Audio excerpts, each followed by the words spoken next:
150 years ago, the King of France had this obelisk brought from Egypt to grace the heart of Paris. 3,000 years earlier, it had been dedicated to the great pharaoh Ramses II with these words: "So long as heaven exists, your monument shall exist, and your name shall endure like the heaven."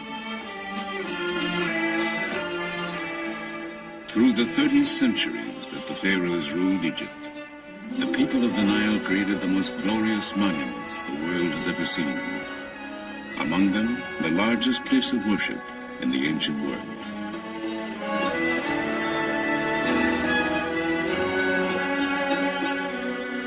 These miracles in stone were tributes to their gods and kings.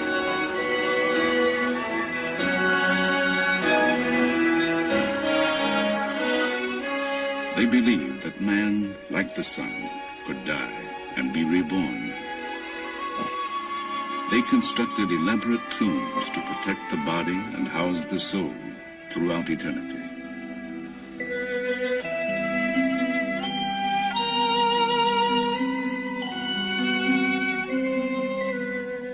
They created guides to the underworld, books of the dead to ensure immortality. And on their monuments, they left the testimony of their faith.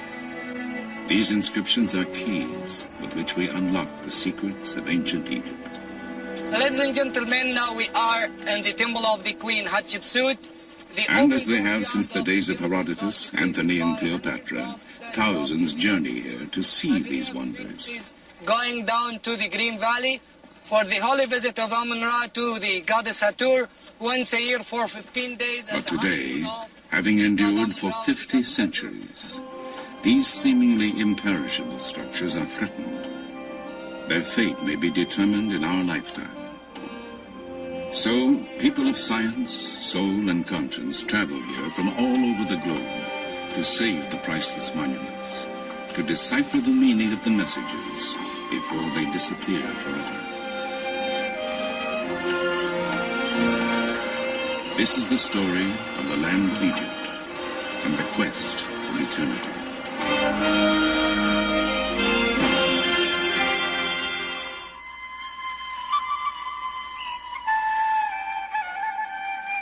The Nile, flowing through the endless miles of Egypt's desert sands, its precious waters gave birth and breath to one of the greatest civilizations that has ever taken hold on our planet.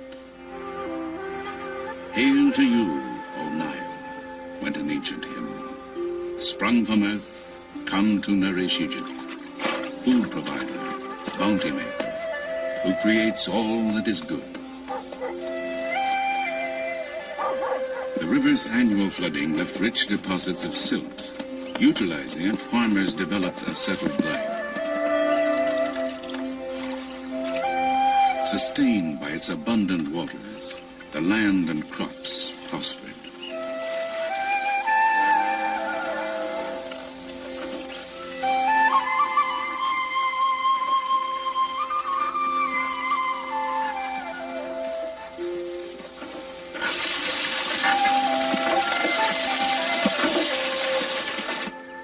Even mud from the Nile's banks provided the people with material for everything from clay pots to the bricks with which they built their homes.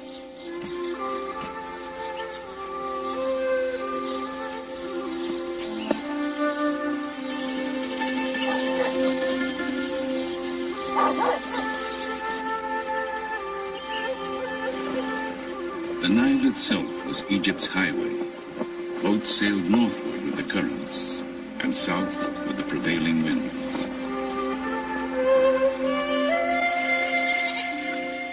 To predict the time when the river would overflow, the ancients developed a calendar. Our own evolved from it.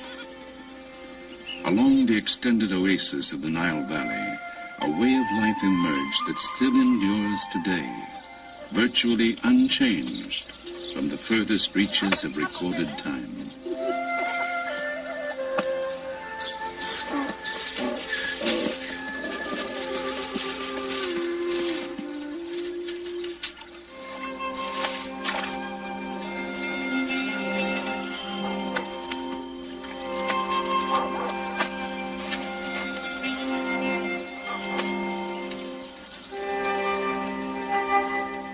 And in the time of the Nile's annual flooding, when the farmers could not till their fields, they built the pyramids, tombs for their pharaohs.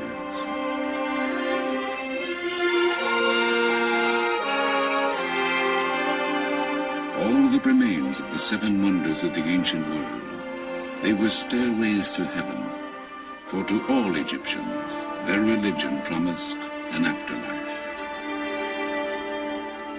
The largest monument ever constructed, the Great Pyramid, contains more than 2 million immense limestone blocks, each weighing over 2 tons. 100,000 men toiled for 20 years without wheel, horse, or iron tools to create it, that their pharaoh might join the sun god and live in eternity. This dedication to gods and kings was to sustain the Egypt of the pharaohs for 3,000 years.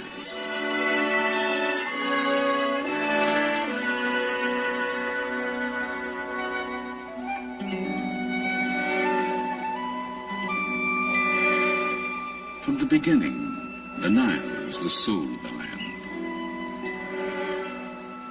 The lotus growing on the riverbanks symbolized the people of Upper Egypt. The papyrus, shimmering in the marshes of the delta, was the symbol of Lower Egypt. Immortalized on this tablet of slate, a king known as Narmer wears the high domed crown of Upper Egypt on one side, the low, curled crown of Lower Egypt on the other. It commemorates his unification of the two lands to create the nation of Egypt in 3100 BC. From that time, Egyptian kings would wear both crowns as rulers of the two kingdoms of Upper and Lower Egypt. The two lands have remained linked from Narmer's time to the present. Isolated from its neighbors, protected by mountains, desert, and sea, the Nile Valley was an ideal crucible in which a civilization could begin. Traces of those beginnings can be found in the city of Mecca.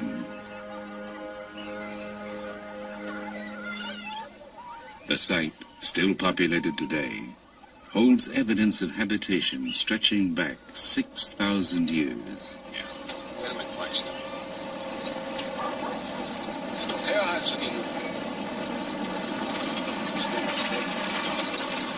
Since 1967, Dr. Walter Fairservice of Vassar College and the American Museum of Natural History has been excavating here in his continuing search for the roots of civilization. It was here, just 90 years ago, that the Narmer tablet was discovered. It was here, 50 centuries before, that King Narmer established the capital of the newly unified nation. Here we have the walls of a princely complex that belonged to a king who lived here 5,000 years ago at the very beginning of Egypt's unification. He was a great king, a powerful monarch. And we know from the size of the rooms and the way things are located that he was a very rich man, a very wealthy person. We know he has storerooms full of grain. We know that he had perhaps a great hoard of copper and many other things of that order. And yet, oddly enough, this powerful monarch, he left the place. He abandoned it. And that's part of the reason we're exploring this area, to find out why. Why at the very beginnings of Egypt's history do we have a place as important as this abandoned? Perhaps the secret still lies buried in these mud brick walls. Sifting through the debris of the centuries, the Fairservice team continues to piece together the history of the site.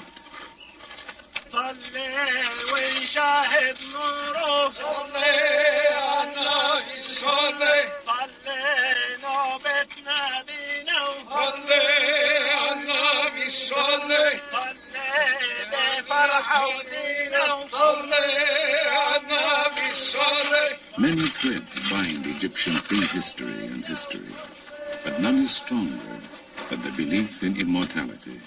But this one is interesting because equipped with objects necessary for the afterlife, These bodies were buried before the first pharaoh built his palace here. Right here, if I can pull this up just a little bit, hairpins found at the roof of the skull. Made of some quill-like, or ivory, I guess. Perhaps ivory. Perhaps ivory, yeah. Put that back there. In this capital, religion, tradition, and political power fused. Foundations were laid on which the longest lasting of all ancient civilizations would rise.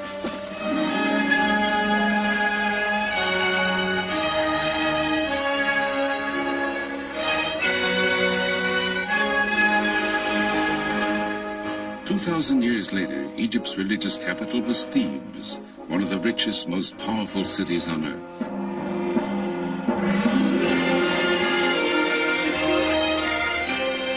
At its heart was the temple of Amun at Karnak, the largest place of worship in the ancient world. As dynasty followed dynasty, the great complex was enlarged and embellished by a succession of pharaohs. Tutankhamun, whose fabulous tomb treasures dazzled the world. A female pharaoh, Hatshepsut, called the first great woman in history. The heretic Akhenaten, first believer in one god. And Ramses II, the greatest builder of all time.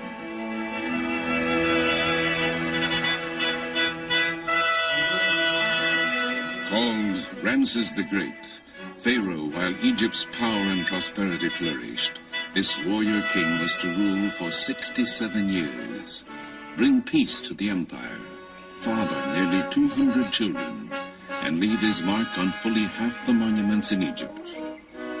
Ramses was only about 20 when his father, Seti I, died in 1290 BC. Seti had ordered his funerary temple built at Abydos. One of Ramses' first acts as pharaoh was to travel there to complete it. To all Egyptians, this was the most sacred city on earth. Here, drawn by some mystical identification with Abydos and the long-dead pharaoh, an extraordinary woman known as Seti was to come 3,000 years later.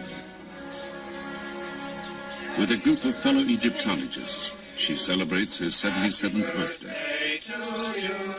Happy birthday, Seti. Happy birthday to you. Well, thank you very much. You certainly made it a happy birthday. Let's make a speech. Make a speech. I am. I afraid it was a mass-produced one, but... Never mind, that won't matter. My heart, my mother, my heart, my mother, my heart, whereby I came into being. Do not stand up and witness against me at the judgment. I think that's the text. It should be. You got it. Oh, thank you very much. To Seti at her 77th, on her way to 110. Thank you. Let us drink to our dear old friend Ramses II. Born Dorothy Eady in England, she says something called her here from the time she was a child. She came here 50 years ago, married an Egyptian, and had a son whom she named Seti. From then on, she was known as Seti, which means Mother of Seti. She has devoted the last 30 years of her life to the study of Seti I's temple and become an expert on him and Ramses II. Ramses tells that he came to Abydos alone, you see, in the first year of his reign after his father was dead.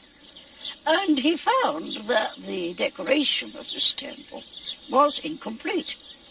In the inscription, he says that I ordered the work of my father to be completed, and all the works which my father had started and were still incomplete, I had them finished. And then he goes on as if he's speaking to the soul of his father, you see, and telling him that all that Seti had wanted to do and died before completing, and all his plans and ambitions, Ramses would complete it. And he said, so long as I am ruling, it will be as though you are still on the throne. He was a nice fellow, and he was a very good son. When Seti came here for the Egyptian Department of Antiquities, the temple was in ruins. Its reconstruction became her passion. They confronted me with a pile of fragments of inscribed stone. There were over 2,000. Some were very small, some were very big. My job was to copy the inscriptions on them, catalogue them, and where possible, fit them together.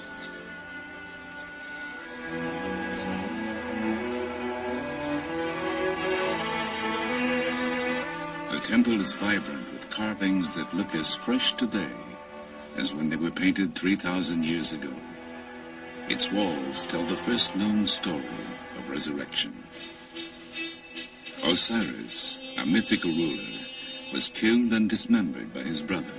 His wife, the goddess Isis, found the scattered pieces of his body, bound them together, and Osiris arose from the dead. Their son, the falcon-headed god Horus, was to grow to manhood and avenge his father. Anubis, jackal-headed god of embalming, was sent by the sun god to help Osiris live eternally.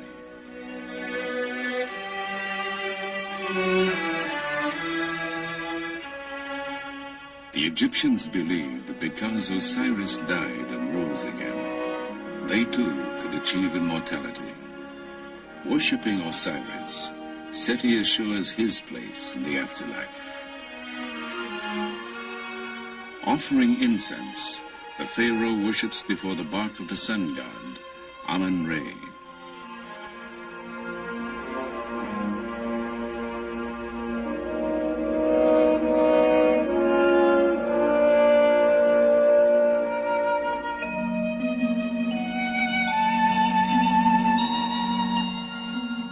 Just as Seti offers bread, ducks, figs, and a pomegranate to Isis, Seti follows the ancient beliefs.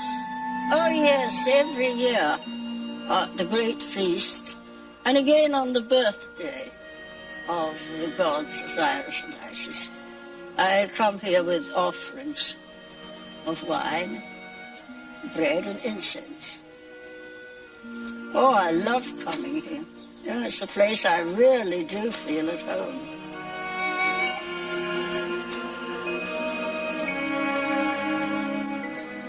Three days after this filming was completed, Seti died. She was buried in Abydos, Egyptian city of resurrection.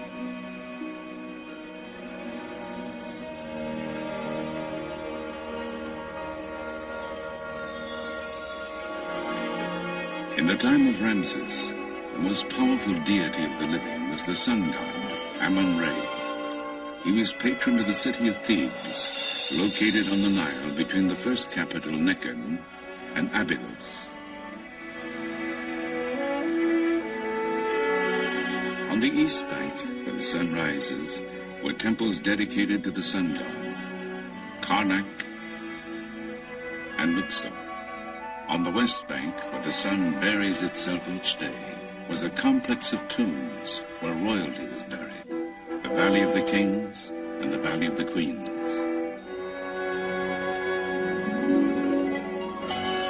The Greek poet Homer was to immortalize Thebes as the city of 100 gates, where 400 heroes with their horses and chariots passed through each of these great gates.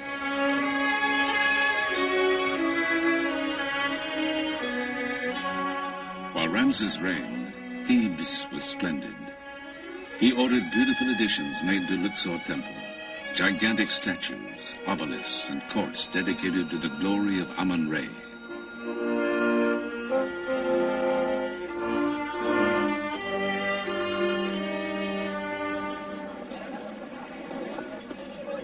But having endured 3,000 years, these monuments face destruction in our time from the effects of increased agriculture, industrialization, changing weather conditions, due in part to the Aswan High Dam, and even the tourists themselves. In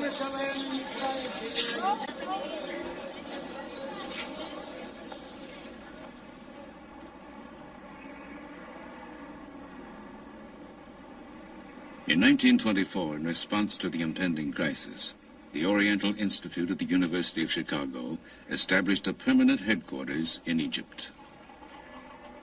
Called Chicago House, it was founded by Dr. James Henry Breasted, father of American Egyptology, who envisioned making a record of all the endangered monuments of ancient Egypt.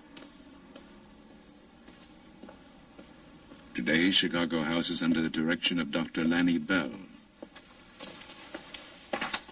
The scholars of Chicago House have undertaken a monumental labor called the Epigraphic Survey.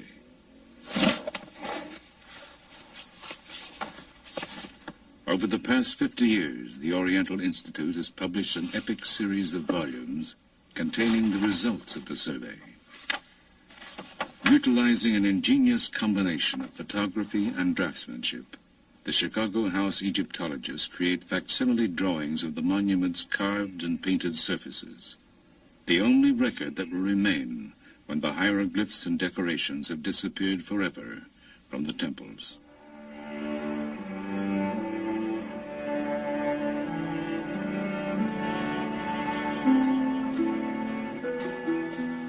As Pharaoh succeeded Pharaoh, it was common practice for them to alter temples, taking credit for the work of their predecessors. By interpreting successive decorations, the Chicago House team is decoding the history of Luxor Temple. صباح الخير. صباح الخير كيف ازيكم؟ دكتور كويسين؟ الحمد لله سلامات. As the glory of pharaonic Egypt faded, people built houses inside the temple. Their debris buried much of it for 2,000 years. When excavations started 100 years ago, the stone walls were suddenly exposed to the air. Since then, salts leaching out of the stone combine with moisture in the air, creating crystals that slough off, taking the images with them. The salt on the walls makes our work urgent. The reliefs are being dissolved, so that within a period of 200 years, the temple will still stand, but all of the decorated surface will have flaked off. When they are gone, we want there to be a record as accurate as humanly possible of the decoration, so that scholars will be able to consult our drawings and be sure that the reliability is such that any questions they have about the decoration will be answered in our volumes.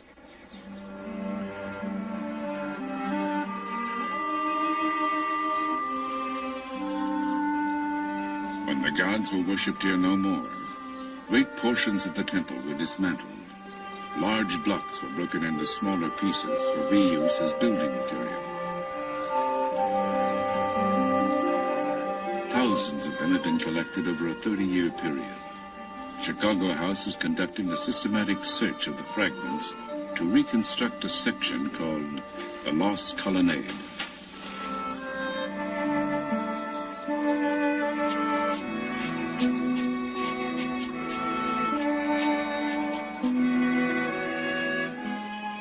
Finding a fragment that may fit, artist Ray Johnson makes notations, and the block is carefully photographed.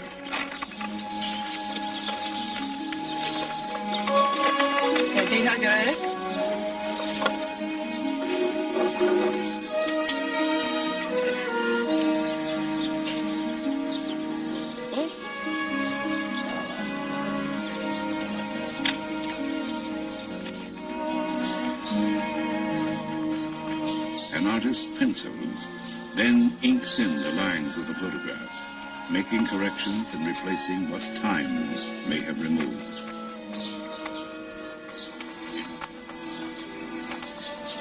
Then the artist fits the photograph into his rendering of the wall. Only the areas within the inked lines have actually been found. But from the salvaged fragments, it is sometimes possible to reconstruct the entire design created by the original artist 3,000 years ago.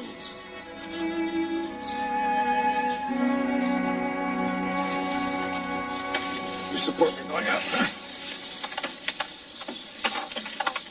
On those exciting and rare occasions, when a fragment that fits onto a standing wall is found, it is replaced. More to the left. Toward me? To the left. So, piece by piece, the ancient temple of Amun-Re rises again.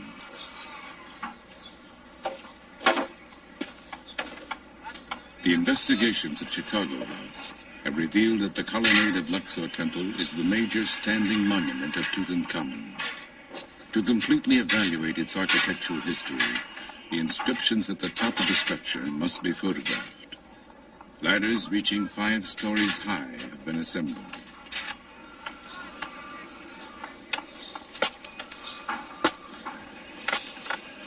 This is the first time in 50 years that anyone has attempted the ascent.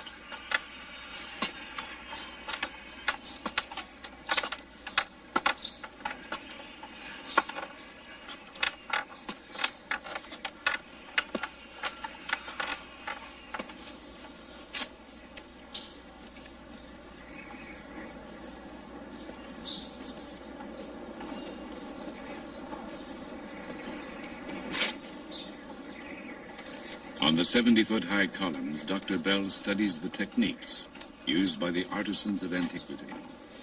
Here they inserted wooden blocks to stabilize the structure as they fitted it together.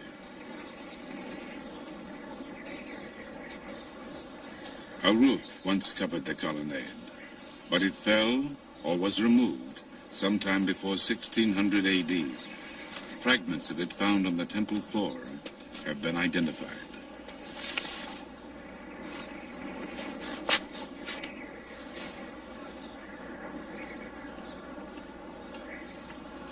In assessing the temple's past, Dr. Bell's thoughts inevitably turn to its future. Paradoxically, the vibrations caused by the endless footsteps of the tourists who visit each year, even the carbon dioxide they exhale, are eroding the irreplaceable treasures they come to enjoy.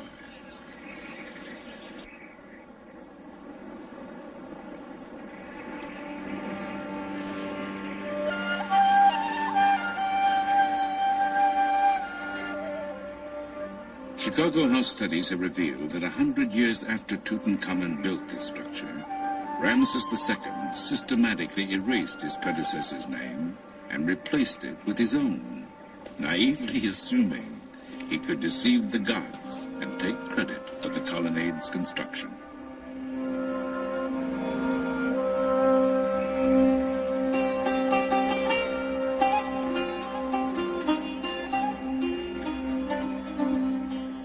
Ramses also added to the majesty of Luxor Temple. He built a massive entrance, the horizon from which the sun god goes forth. From reliefs we can reconstruct a dazzling annual festival, the Feast of Opet.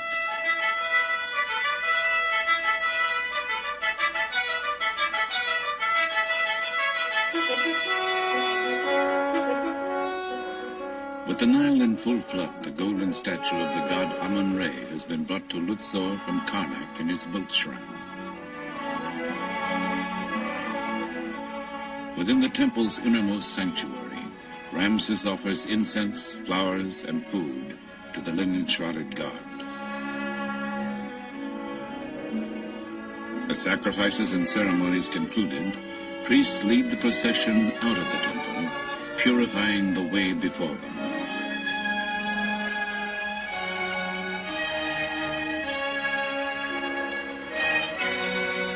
Thousands of citizens crowd the waterfront to see musicians, Nubian dancers, soldiers, and priestesses accompany the procession along the Nile.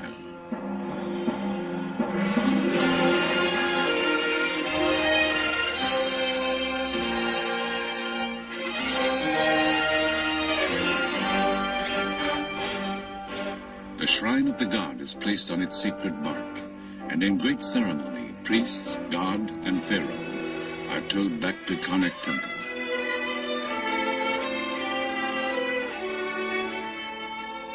Ramses' favorite queen, Nefertari, and the royal princesses greet the procession as it arrives. Concluding nearly a month of worship and revelry, the royal couple enters the great temple of Amun at Karnak.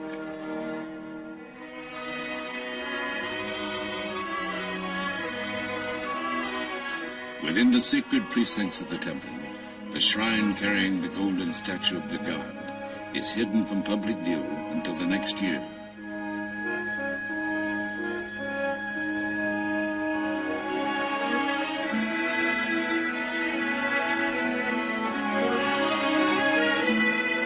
Symbolically renewed and reborn, the divine King Ramses advances toward the innermost reaches of the temple, where no common mortals are allowed to venture. Begun by his father, Seti I, this awesome hall was completed by Ramses. A soaring forest of stone, it is created of 134 pillars, some of them 80 feet high.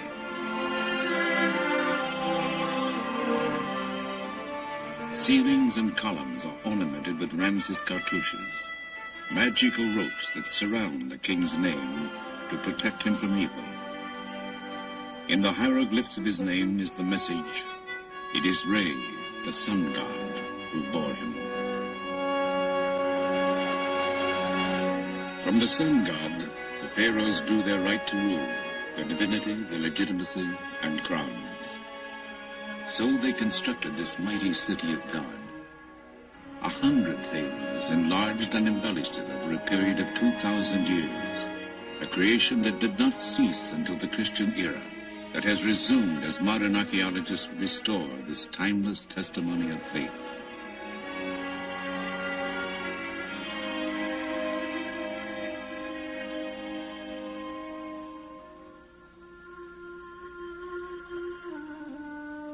Across the Nile stretches the land of the dead. Here, in mystical imitation of the setting sun, the bodies of the deceased were laid to rest, that they might rise again as the sun did each day.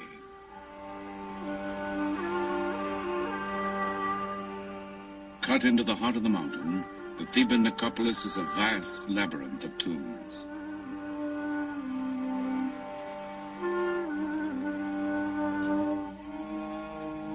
Here, Ramses' architects built his splendid mortuary temple, the Ramesseum. In its forecourt lie huge fragments of his colossal statue, 1,000 tons of granite that once rose 57 feet in height, that inspired Shelley's sonnet, Ozymandias, in which he called the pharaoh King of Kings.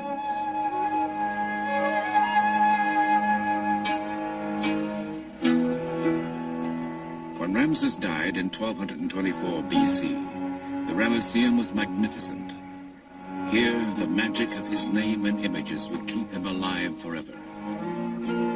This was but a stopping point for the dead king and his funeral procession, a sacred place where offerings would be made to him from this day throughout all time.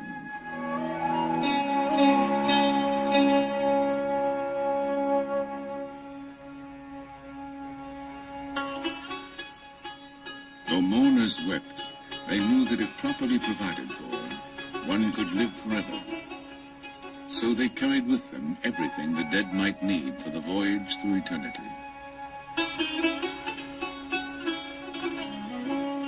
For a king, there would be boats in which he could sail endlessly on the Nile.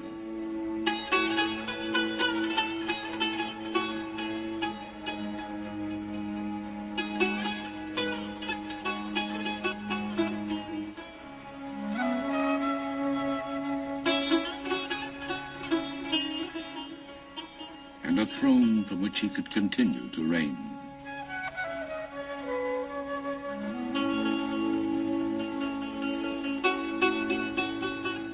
Even magical figures would be provided to do his bidding in the afterlife.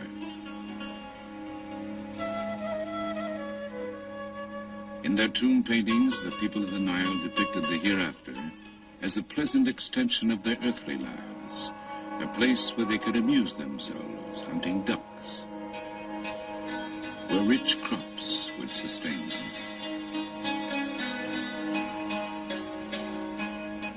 The deceased carried with them books of the dead. They instructed the departed on how to avoid the gods and demons that would attempt to bar their way. Her body painted with stars, a goddess of the sky stretches over a reclining god who represents the earth. Between them, a winged form of the sun god sails through the netherworld.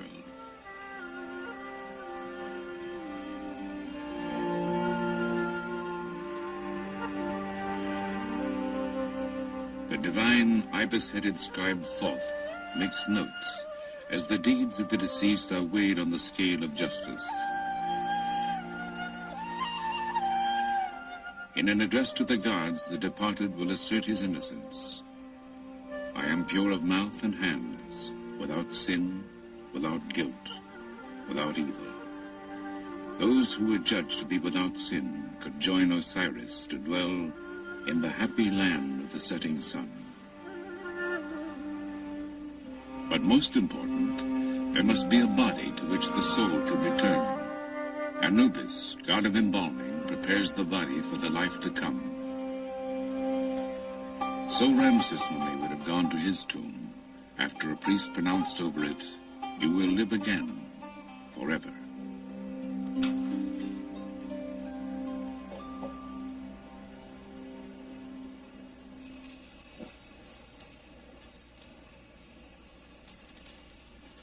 The tomb of Ramses II.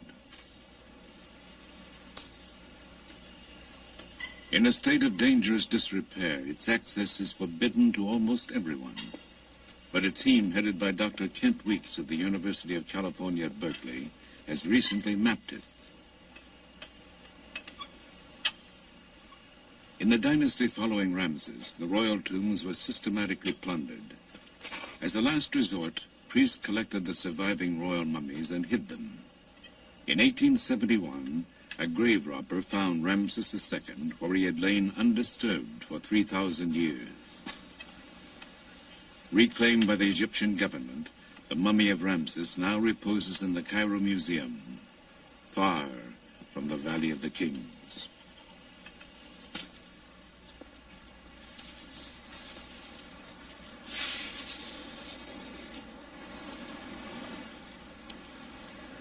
This is the West Valley. It's part of the ancient necropolis of Thebes, about 9 square miles of some of the most important archaeological monuments anywhere in the world. Valley of the Queens, Valley of the Kings, Tutankhamun's tomb, they're all here. But in spite of several centuries of interest in this area, there still does not exist a detailed archaeological map of what it contains. That's the purpose of the Berkeley Theban Mapping Project, to make as detailed an archaeological map as modern technology will permit. It's an important project. It's going to make it possible for us to study the history of the necropolis, but even more important, it's going to help us to preserve it and protect it. Surveying techniques are used to measure topographical features. Thank you.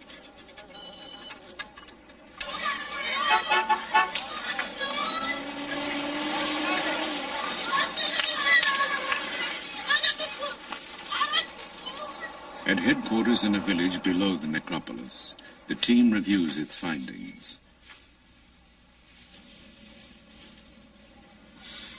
Okay. Can you see Q2 there above the temple at Deir Medina? Aerial photographs are used to plan tomb mapping for the next day in the Valley of the Queens. Right above the temple? Yeah, right there. Okay, that's the first point we'll occupy tomorrow morning. When surface measurements are combined with plans of the tombs, they will create new and revolutionary three-dimensional maps.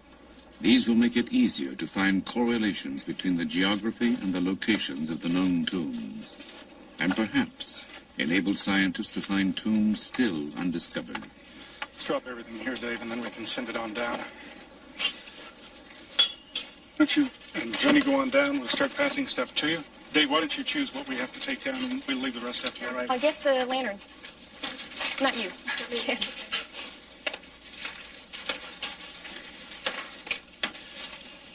Let's finish that rear chamber today if we can, Dave. I think we can let me go. 13 minutes will be back. Looks like a steep set of stairs. Yeah, watch your step, It people. is, everybody. I got it? Okay. Good luck with you.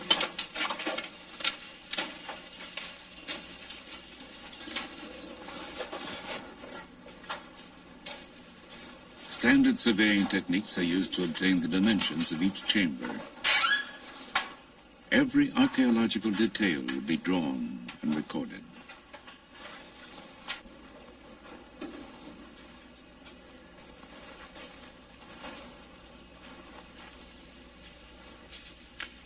I think that's about it, Kath. Did you get those problems in the back chamber? It was customary to place the tombs of royal children in the Valley of the Queens. This is the tomb of a young prince, son of Ramses III. Here, the pharaoh himself offers incense to the gods on the boy's behalf.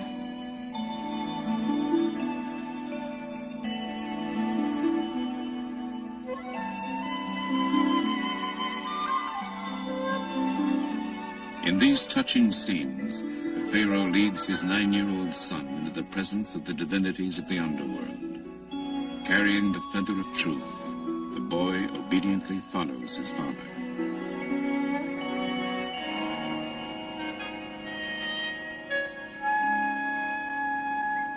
طيب يوسف عايزين نشوف المقبرة دلوقتي؟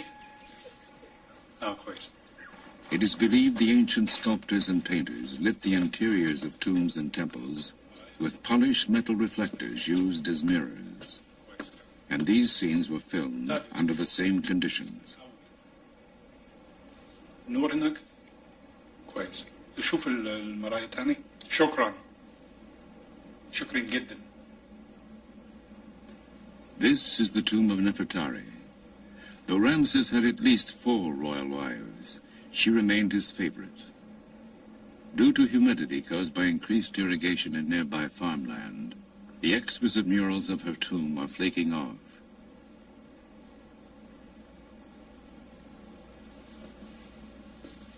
Unless scientists can halt the deterioration, these may be the last moments of what was imagined as the endless ages in which Nefertari would live on these walls.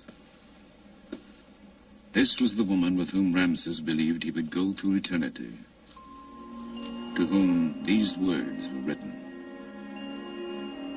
The princess, rich in grace, lady of affection, sweet with love, mistress of the 2 lands, songstress of the beautiful countenance, greatest in the harem of the lord of the palace.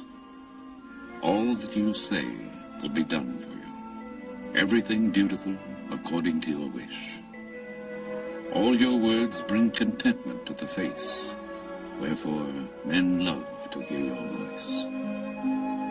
These tributes speak to us of love and hope, a people and a civilization that soared brilliantly and then was eclipsed.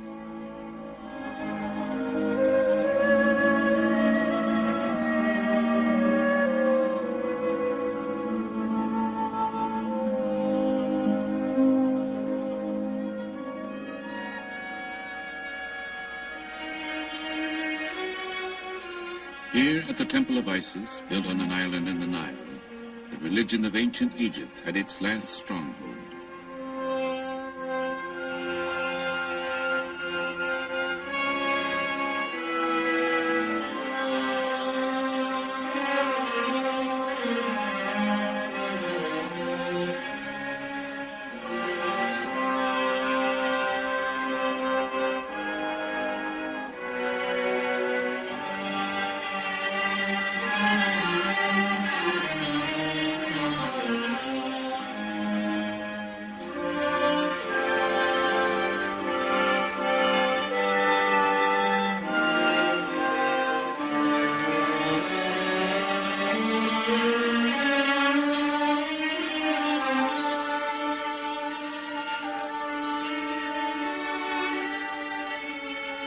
After 332 BC, the Greek Ptolemies would reign as the last dynasty of pharaohs.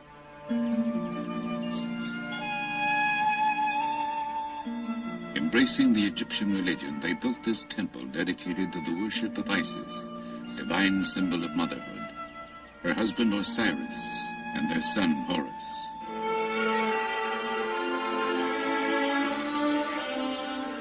Their stories are told and retold on the temple walls.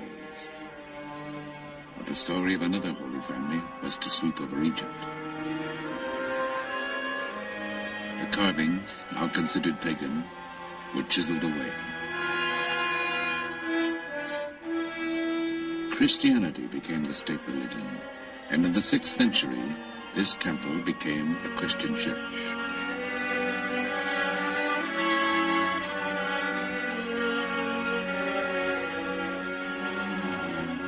The meaning of the hieroglyphs would be forgotten, the ancient rites forbidden.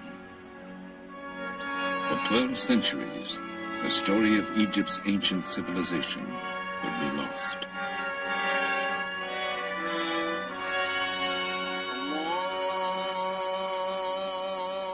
In 640, Islam and the teachings of Muhammad swept over the country. A succession of foreigners was to rule until 1952, when revolution restored full independence to Egypt after 2,000 years.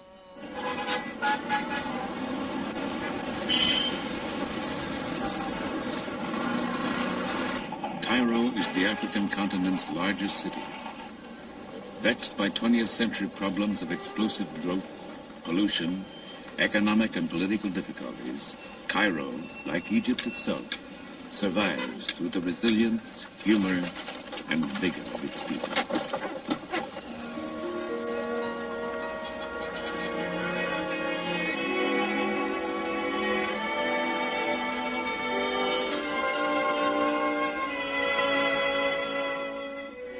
Facing an expanding population and an emerging nation's need for energy, the Aswan High Dam was built in the 1960s.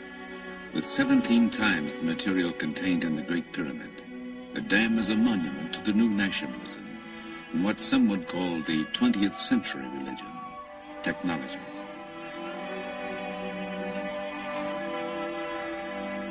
Behind the dam, Nubia was flooded.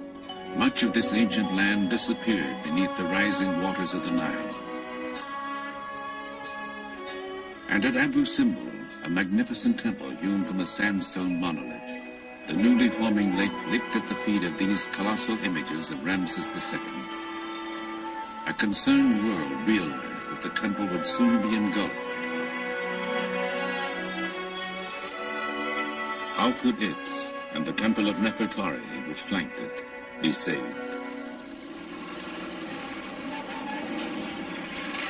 At the 11th hour, with funding from Egypt, the United States, and UNESCO, an international team swung into action, racing the rising Nile. Slab by slab, in cuts no more than 1/4 of an inch thick, the temple was dismantled. The work continued night and day as workmen cut 190 feet down through the cliff.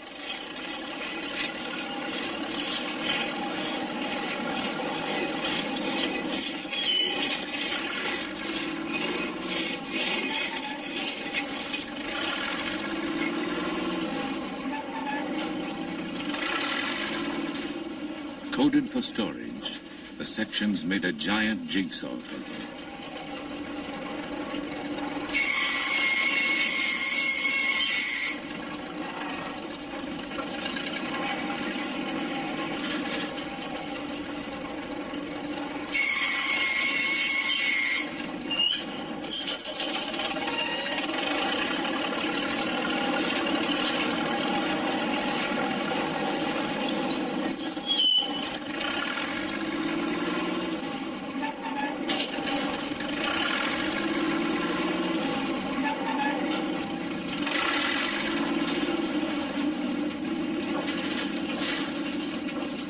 Moved up 200 feet beyond the reach of the Nile, the temple was reassembled.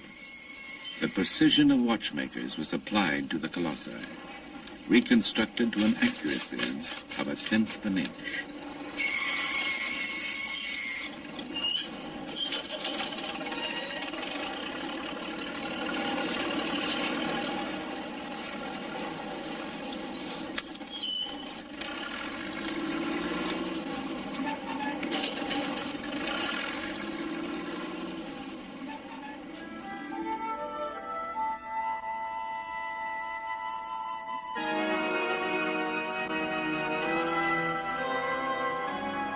Ramses' temple was designed by ancient priest astronomers so that the sun would penetrate deep within to bless the figure of the pharaoh on the jubilee that celebrated 30 years of his reign.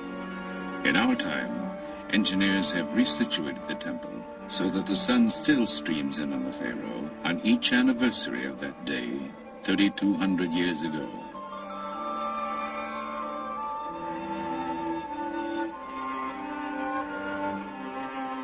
Gilding the statue of the king seated among the gods, the sun god Re bathes the figures in sacred light.